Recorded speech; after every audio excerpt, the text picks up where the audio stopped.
Today on the PitchBook podcast, we have Alec Johnson as a relief pitcher, pitching 50 Cent, Curtis Jackson's book, Hustle Harder, Hustle Smarter.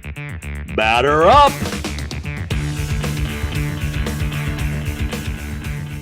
Thanks, Alec. We're excited to have you on. We always are very transparent on the podcast. We already recorded an amazing show. Well, we didn't record it, but we did talk about it, and it was my fault, so I apologize. But Alec, we have some cool things to talk about with you. You've got a really cool business, a taco catering business we're going to talk about at the end.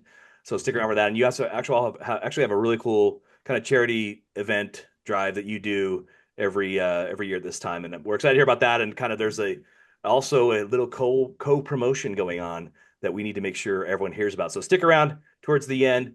We'll mention really quick that our sponsor is Blackbird Watercolor. Let's see if I can get some of these cards here. She does some really cool greeting cards. She does amazing watercolors. I think her landscapes are really cool. So she has an Etsy shop called Blackbird Watercolor. Go check that out. And again, she does custom stuff as well. I believe that maybe I'm going to make her nervous, but I did ask her about that.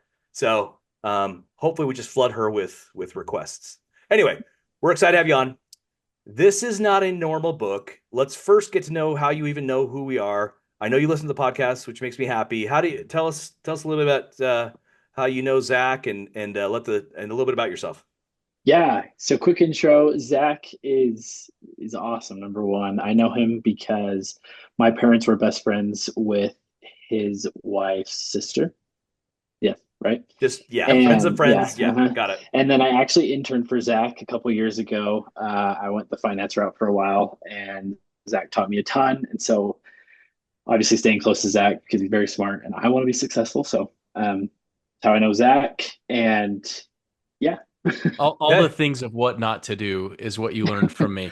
Yes. Yeah, what I didn't ask you is how this came up. Like, were you just like, you know what, I want to be on that podcast, or was it Zach like searching for a relief pitcher? What was the scoop here? I'll tell you, I've wanted Alec on the podcast Okay. for probably the last 6 months. Okay.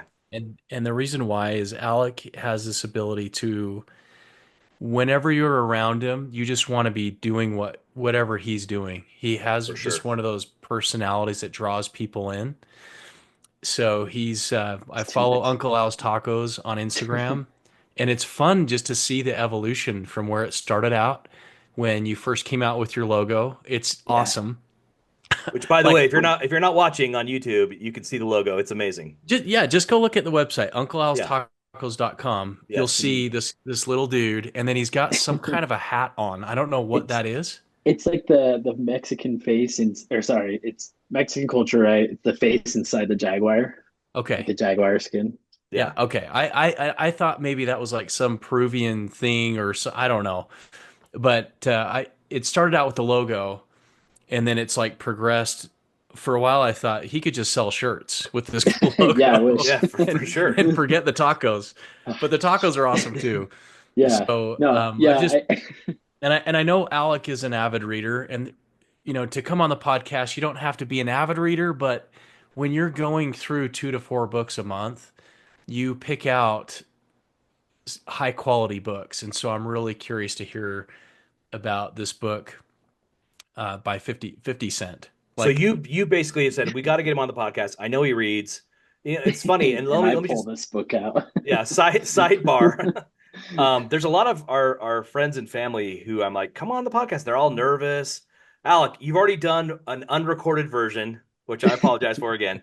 It's No not that big a apologies deal, needed. is it? It's no big deal. No, No. no, All right. no. Second version's always better. Yeah, My yeah. wife This is going to records be an amazing podcasts version. for Yeah. her job, and Oh, she's done cool. this a couple times, and she's like, the second one's always better. Yeah. And I was like, you're right. This is going to be amazing. So, Yeah. Yeah. all right. So Real fast, do you want go me to ahead. intro Uncle Al's Tacos since we talked about it? Yeah, Yeah. for sure. Okay, Uncle Al's Tacos, as you guys can see the logo, it was done by a local artist. Her name is Mika. She's amazing. She's done stuff for like the Jazz, like their Dia de los Muertos night. Her style is very, very cool, very unique. And so that's Yeah. why I wanted her to do the logo. And so I've been doing catering technically for like 2.5 years, but it was like hit and miss, just kind of on the side. And then when she finished the logo, I was like, okay, now we can go full steam. So, like Zach said, I started out with some merch to get the brand recognition going. and had a couple weddings, and then we've just evolved it into this. And we have, I mean, the merch is really cool now. We have like really cool Oh, little cool. details. Like the packaging's nice. It has a QR code. The hats are fun. I actually sell these hats that are coming out in a couple weeks to Eaglewood, if you guys golf. So they're actually at Eaglewood Golf Course. So that's kind of like the branding side. I wanted the face and the logo to be out there because it's really unique. And then we have a catering side, not a taco truck or anything retail yet. That'll be the goal eventually. But this is just completely on the side. I do parties, weddings, any type of event. It's me, and if my brother's lucky, I invite him, and he gets paid. Um, and it's awesome. It's super fun. And then obviously my wife helps me cook everything as well. So small operation, but super fun. It's growing. It's great. We love it. It's a super fun side gig. Love it. And in Yeah, I'm 10 years excited. from now, it'll be like 500 franchises all across the That's United the States. goal. I I Yes, that's I It'll happen. honestly, the logo is very, very cool. I'm looking at the website right now, and it's weird how like that can help a brand so much, and it's yeah, very you can tell it already is like a cool brand that you guys are passionate about. So I'm excited to check it yeah. out. It'll be interesting. It's fun. It's fun. This is cool. It's fun being a part of a business, as you guys know. No Cool. matter how, yeah, no matter what Yeah. kind of business it is. All right. So let's get to the book. It's Okay. 50 Cent. He's gonna party. You're gonna party like it's your birthday, right? If you don't know Yep. 50 Cent or Many Men Wish Death Upon Me. Uh, anyway, he's if you were remotely listening to the radio in the late 90s, early 2000s, right? You know 50 Cent. Um, but I don't think a lot of people know that he is a big entrepreneur. Most people think he's just a rapper, but I know he's big into film and he did other products. Like I think he did like a vitamin water spinoff and some vodka and things like that. Yes. Yeah. Uh-huh. But anyway, not a lot of people probably know him, and you're probably thinking like, well, really, I'm going to read a book about hustle, about like hustling, about doing getting better in life and working hard from a rapper. All right. Well, so tell us how you found this book and what made you pick it for the podcast. Yeah, I actually found this book because my coworkers, specifically one coworker who I respect, she's a big reader as well. She was talking about 50 Cent one day, and I was like, if you're talking about 50 Cent, then I'm gonna read it because Mhm. then I take your word. And it's true. I am a listener of 50 Cent. I don't know if it's my basketball side, but I like rap. I like that side of it. I obviously don't come from any type of background, this hard of a background. I'm Right. from Utah, suburb out of Utah. It just pumps me up. I like the music, and he Yeah. talks about that too. But yeah, so that's why I found it, and I listened to your guys' podcast, and I wanted to do this one because it is different. Yeah. Um, it's unique in the sense that 50 Cent portrays himself as Curtis Jackson. That's his real name, and we only know him as 50 Cent in the world. But Curtis Jackson is a little bit more than that, and he talks about what it's taken for him to be successful since he was a boy, when he was a rapper, and now as a producer, and kind of the steps and what he's learned along that way. He's a very driven man. It's a very different read. It's a very, very different book, and I think that's why it attracted me as well. Um, I'm a big fan of like Shoe Dog. You guys talked about that, I think, like 2 weeks ago, 3 weeks ago. Yep. Yep. Um, I like that style. I like that style of books, and I read those styles of books. And this is a little different. It's a little more hard. It's a little more. I mean, it's explicit, um, not crazy explicit, but it has a little bit of edge to it. And Well, I think it's he starts with how he sold drugs at 13, right? I mean, isn't that yes, what? yeah. It So talks about that's him selling, yeah, selling drugs when he was 13, and it talks about the progress of he wanted new shoes, and so the only way he knew how to get new shoes was to make money. To make money in his situation was to sell drugs. So he sold drugs to make new shoes, and then he wanted jewelry. So he needed to make more money to get that jewelry. And then he wanted a really nice car, so he had to become really good at selling drugs to make a nice car or to buy a new car, and then to buy the best car. And then he wanted to be a rapper. And to become a rapper, he needed to be noticed. And to become noticed, he needed to be the best at what he did. And that was selling drugs until he got shot, which he was doing both a little bit at the same time. And he doesn't talk too much about that. That's in his other book, which is about his life, just more for of the like people that don't know. He was doing drugs. He got shot 9 times. Obviously, he uh-huh. survived. But that isn't that Yeah. when he kind of said, "Hey, I'm not going to be doing this anymore. I'm going to go the rap game." Yeah. Because he was actually already he was doing the rap game. He just Oh, hadn't okay, got popular. So got it. he had a label. I think he had a record, and then he got shot, and I think he was with Columbia or some big name, and everyone was scared. And he talks about everyone being scared because they didn't know what was going to happen with him. Yes, he had talent, but he just got shot 9 times during this time. The record labels, they didn't want to mess with that. They didn't know if he was a gamble, if he was a risk that they should take. And so he made sure he hustled he hustled to make sure that the bet they would make on him was worth it. Um, and I didn't talk about this the first time we talked, but a cool story is what he did. Um, because they were nervous, what he did, he released a song, a pretty popular song, to just the bootleggers in New York. Mm. And at this time, bootleggers were like a big no-no. Like all the rappers hated them. They hated when they found that people were selling their CDs and skimping on that middleman cost that would go to them. They would, yeah, there'd be a fight, they'd punch them, and it would go down. But 50 Cent was like, okay, Columbia's scared right now. They don't know what's going on. I'm going to release this song and I'm going to give it to these bootleggers and I'm going to get my name out there. And it's going to become like an exclusive bootlegger song. Hmm. And so he appealed to that audience and it just became super popular. And so of course Columbia was like, oh, let's go forward with the whole album. Hmm. And obviously he went and became very, very popular. He was platinum a couple times. So yeah, I it's very too interesting. am a big 50 Cent fan.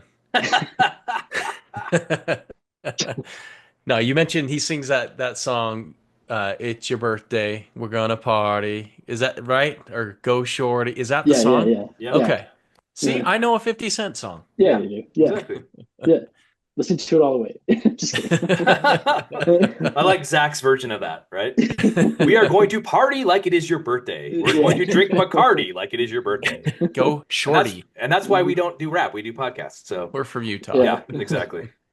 No, I can He's appreciate it though, the hustle and the mindset of somebody like 50 Cent to deal drugs in the way that he knew, to make money how he knew, to get shot 9 times. I think people like that just come back where they feel invincible, like there's nothing harder than what they've already done. So maybe they're willing to take more risks and there's bigger payoffs. yeah, Where I think yeah, when you're not haven't been challenged as much, you're not willing to take the risk. What you have, you want to retain and not put it all in black. But for him, it's like, what have I got to lose? I don't know. 100%. He mentions that if everything, he doesn't care about losing anything. If he were to lose everything tomorrow, he wouldn't change as a person. And he said he's come to realize that as life progresses and he's made all this money and has had all the success, there are always challenges across that. Like nothing changes in terms of challenges. There's always going to be challenges. You just got to keep working. And he said, if I were to lose everything tomorrow, what I would do, I would get some hot dogs, or what did he say? I would get a street vendor license, start selling hot dogs, become the most popular hot dog business in New Bender. York. Yeah, vendor. And then I'd go to Barclays and then I'd franchise 500 of them and then I'd be back on top. And that's just his mentality. Yeah. That's what we're doing with Uncle Al's Tacos. That's what. Yeah, that's right. I was like, should I quit my job? I was like, wait, no. I got a family. This guy didn't have, this guy left his family basically. Yeah. But one thing that he talks about at the very beginning that I wanted to mention, and what you guys are doing such a good job at, he says, even if you're not from the streets, you've still made an important step just by picking this book up. These days, a lot of folks have replaced reading with clicking. They'll skim the surface of a topic, maybe watch a short video, maybe read a Wikipedia page and feel like they've put in work. Sorry, but a few clicks or scrolls just aren't enough. I found that you need to learn about multiple examples and read about multiple scenarios before certain principles start to sink in. After you finish this book, you might only take a few of the principles with you, even just one, that's fine. So I mean, you guys are doing a great job of this, just reminding people that there's nothing replaces a book, Yep. especially in terms of social media today. I'm a big scroller, and I just wish I wasn't because I love reading, but I also love scrolling. Yeah. But I find so much more fulfillment in reading, even if I don't agree with this book 100%. I loved what I've learned from this, but a lot of it I can't apply. Like I can't apply being on the streets, losing my mom at age 8, living with my grandma, selling drugs, but I can apply little things that he teaches along the way Does he in does he my own talk? life. Does he kind of realize that and kind of let the reader in on like, hey, you may not be selling drugs on the corner, but here's how you can apply this principle He in your life. does. Okay. He does a good job of that because I don't think any, and he says, be the best you. And no one's going to be the best me because I'm the best me. Yep. And I think he learned that pretty early on in his career, in his successful career, is that um, I I have to resonate with others in a way that lets me be successful.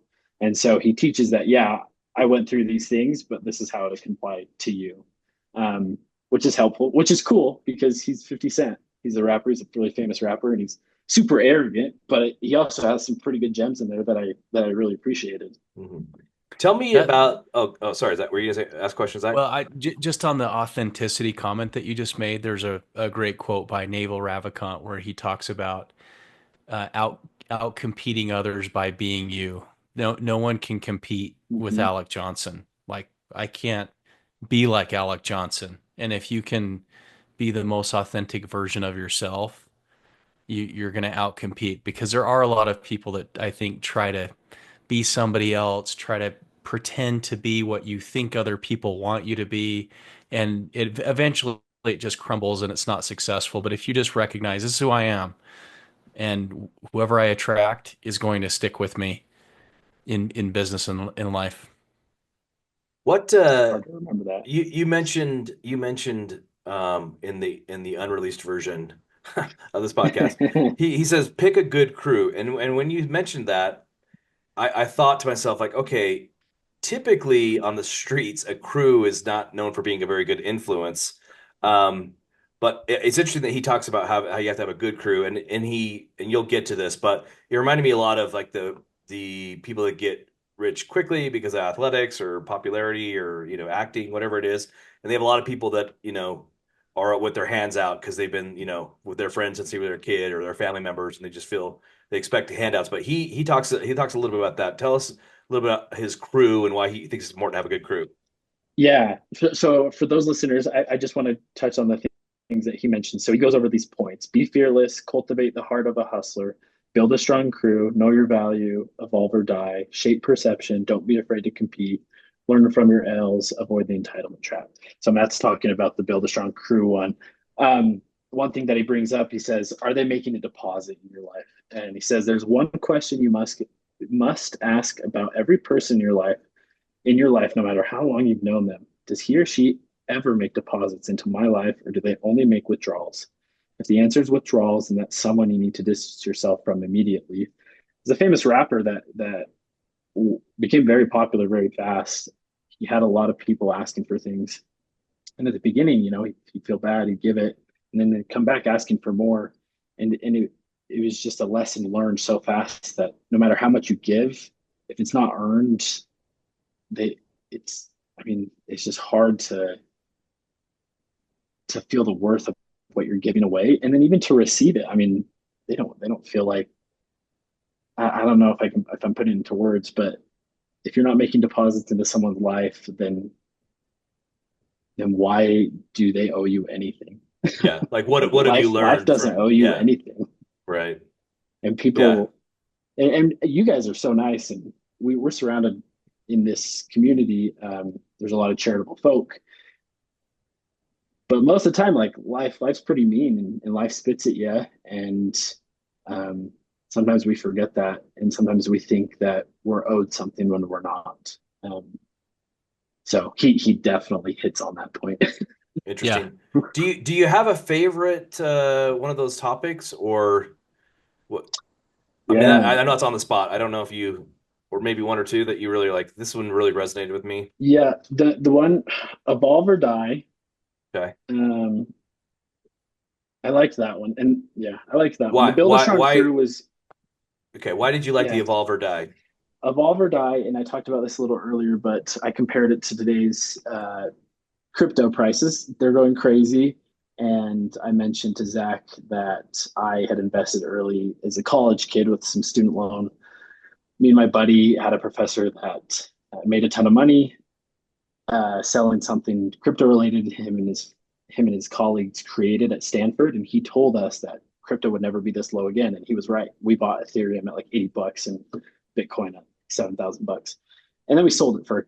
Then we gained a couple $100. We thought we were all that because we made a couple $100 in college. If we would have kept it for a couple years, we would have been a little bit more of all that. We felt a little better about ourselves. And I compared that to Evolve or Change because I look at that and I can think, oh man, what an idiot. Why didn't I just keep my money in that? Why, you know, and I could just be bitter for the rest of my life and just say, what if, I wish. But Yep. there's so many opportunities in front of us that we can just keep evolving from. Like I can evolve from that and I can say, sure, I missed out on the big run. Maybe there's another run in crypto. It's completely different. But right now I'm focusing on some other things. I'm focusing on my business. I like Yep. that opportunity for me. And I like betting on myself that way. I'm not comfortable investing that much into something that I'm not familiar with anymore. Um, and so I'm evolving that way. Maybe it's the wrong way, but I think I'm still evolving and I think I've come to grasp that a little bit more rather than be envious and angry at myself. Um, and we as humans just have a hard time doing that, and it hurts us and it hinders us. Reminds me of the book we talked about a few weeks ago, The Power of Regret. And Oh, it's it's a good good to book. have regret and then make a change for the better and like not, not have the no regrets thing attitude, but like, hey, I should have done this better. But you know what, next time, and it may not be crypto, it might be something totally different that I see an Yeah, opportunity. I'm gonna maybe take that, or I'm gonna hold on longer and be more patient, whatever the lesson might be.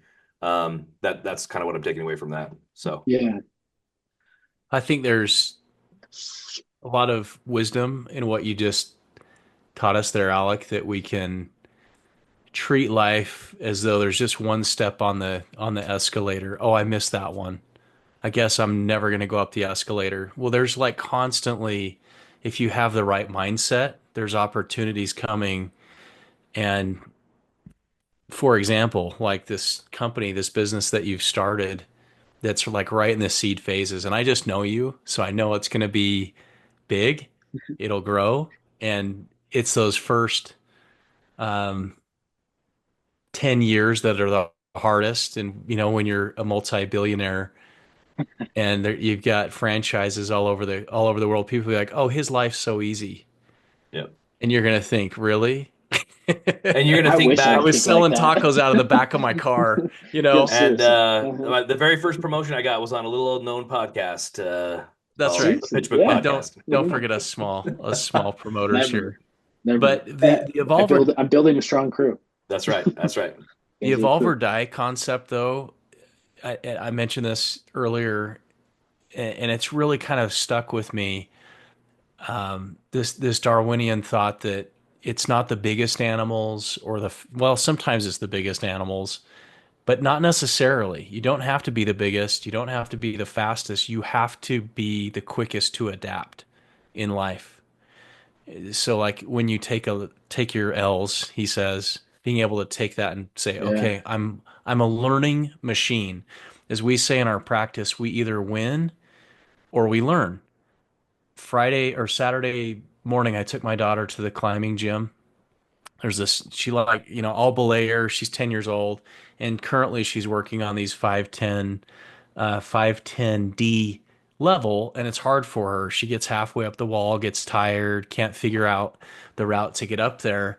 And this kid is super competitive. I mean, she's like, scares me a little bit. She comes down and she's just mad, She's like, "Did that one count?" She made it to the top, but she had to stop and rest. And I said, "Well, it doesn't count, honey. If I mean, good job, like you made it up to the top, but if you want to like check it off, you have to climb it without stopping." And she just starts to tear up. She gets mad, and I said, "But here's the thing. We win and we learn. There is no losing, there is no failing. We win and we learn. And when you're running a business like you're doing, you're constantly problem solving. Like you go get a logo, okay, we put that in a bag. What does that bag look like? How do we ship it? How do we do it profitably? How do we make it look cool that people want to wear this cool logo? You know what I mean? Like you're Yeah. constantly just figuring out new problems and solving them. It's fun and scary. And losing money all the way. No, I'm And just kidding. No, we're winning, not Yep, losing. we're investing. That's right. That's cool. so we win and we learn, but I love that idea. You evolve or die. You evolve. If you don't evolve, you just Yeah. eventually you're just gonna Yeah. stay where you're What? at. All right. And, What? Go ahead. Go ahead. oh, I was just gonna say another point that I liked is the cultivate the heart of a hustler. Sometimes I don't think about it a lot, but he's so competitive. Like he's the most competitive person. I feel like so many of these people are, and that's why they are the way they are. We get it. Right. But to put it in my life, it's a little different, right? I have a family, two kids. He is like sacrifice everything, to be the best. And I'm in a state where I'll still sacrifice, and I'm still cultivating that heart of a hustler. Um, and and I think it translates a little differently. Sure. But I liked that point because it did remind me like I want to win. I'm competitive and I want to win. That doesn't mean that like I'm still not kind, that we still don't do fun things as a business, but I still want to be the best, like secretly, Yeah. Yeah. And so it really motivated me, and that motivated me to remember that and to hold on to that. Like when things get tough, like you said, know your value, evolve, but also you're grinding, you're hustling because you want to win, because you're competitive. Um, and I think it's really important to remember that when we do things, why you're doing it. And I'm doing it because I want to win, and it's fun for me, yes, but also I feel a lot of satisfaction, and I don't know, it's so fulfilling when you're good at something and when you're growing something. Yeah. And this was just a good reminder, when you take on a project, no matter how small or big, if you put your whole effort into it, like you get something back. And sometimes we forget that. Sometimes we don't do that, and we don't grow because of it. So You Yeah. made a really good point. There's a quote by Ray Dalio where he says you can have anything you want, but you can't have everything. Can Alec be a billionaire? Yes. Can Alec be a billionaire and have a happy marriage and spend time with his kids? Maybe. Maybe I, not. I don't think I can. Well, so here, a couple thoughts there is Go ahead. a couple thoughts. You're only competing with yourself, right? Yeah, Generally speaking, and you're only trying to get better. And so your goals are unique to Uncle Al's and your whatever other goals. And then the other thing is just because you're hustling doesn't mean you have to risk everything. Doesn't mean you can't be wise in your hustle, right? yeah, You're not going to make poor bets on dumb mistakes. So just because mhm, you're hustling doesn't mean you can't be wise. yeah. No, good point. Good point. So all It's right, easy again. It's easy for him to say this because he's so successful, and this is a retrospective, right? Yeah, you write the book after the Yeah, success. yeah. yeah, and then there are some people that have more risk tolerance, right? I mean, his risk tolerance was probably a lot higher as a younger kid than yours with a family, right? I mean, that's Yeah. And so. just like you said, a caution. I mean, his first son and him hate each other because Mhm. of it. And that first, his girlfriend, I guess at the time, damaged relationship. And the only thing that he fears is his family and how to cooperate around that. So, like you said, there are consequences, and you just got to balance things out as you're hustling. But take what you can. Can I read one last thing? Yeah, go for it, That and then we'll give it a rating and get out of here. So okay. Um, it was whenever you write something down, it promotes a more focused way of thinking. When ideas only live in your mind, it's easy for you to lose track of them. Even if they're extremely powerful, they get lost in a stream of new information that's constantly entering your head.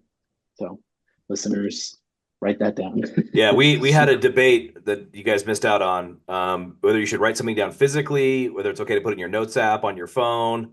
or just think about it in your head. And I think we kind of agreed that there's a good space for notes when you're maybe gonna re go, maybe you're not in a position to write something down.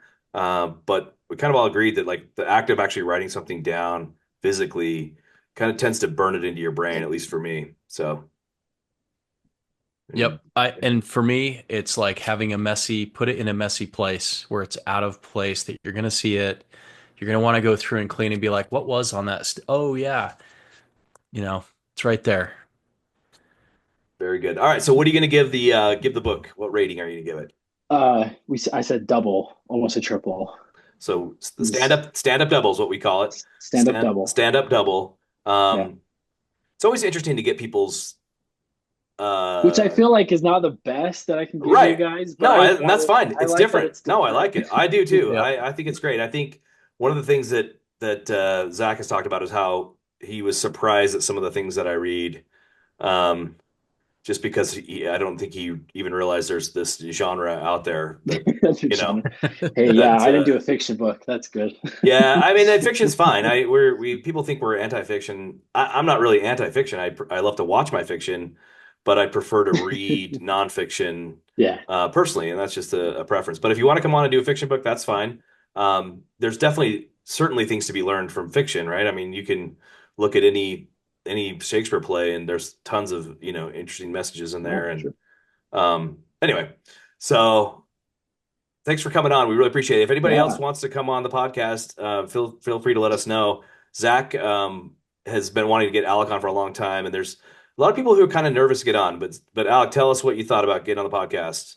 Yeah, Not as big a deal, it was awesome. No, it was great. You guys are amazing. Should I talk about the charity? for sure. Yes. We want to wrap this up with tell us Okay. about the charity. So Yeah. UncleAl'sTacos.com, and then you're gonna post this. You're gonna post the charity drive. So let the charity. Tell us a little about the charity.